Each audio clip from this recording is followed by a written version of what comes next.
Salut les geeks, nouvelle vidéo, nouvelle demande d'un abonné. Donc il nous demande de réaliser un effet de zoom, comme ceci, en CSS3 et ça va être d'une facilité déconcertante.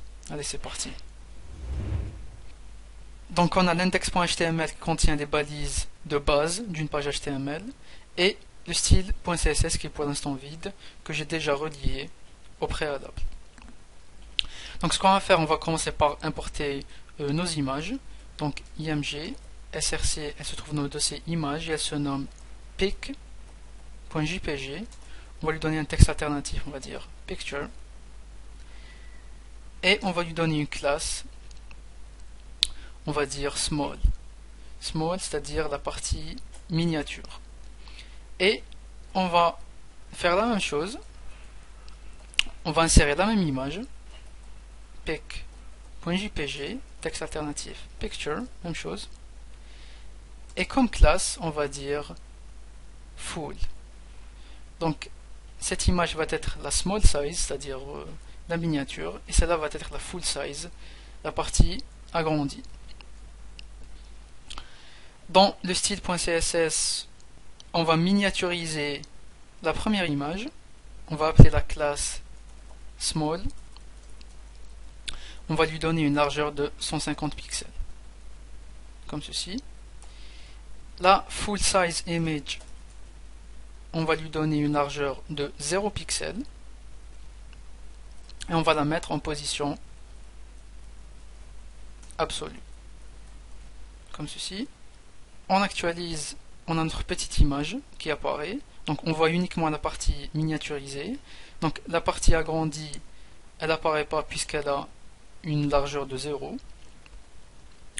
Donc pour la miniature, on va quand même lui donner une petite bordure d'un pixel solide noir, comme ceci.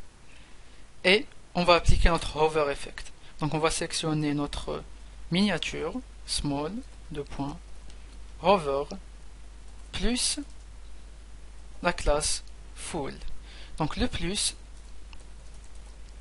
nous permet de sélectionner l'élément qui se trouve après cette classe. Donc l'élément qui se trouve après la classe small, c'est la full size, celle-là. On va lui donner une largeur de 650 pixels, sa largeur originale. Si on actualise, on a cet effet, mais il n'y a pas d'animation. Mais ça reste aussi un effet qui est cool. Donc on va rajouter l'animation. Donc dans le full, on va rajouter la transition, donc WebKit transition.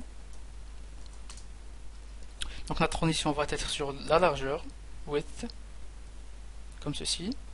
Elle va durer 0,3 secondes, elle va être linéaire et aucun délai d'attente.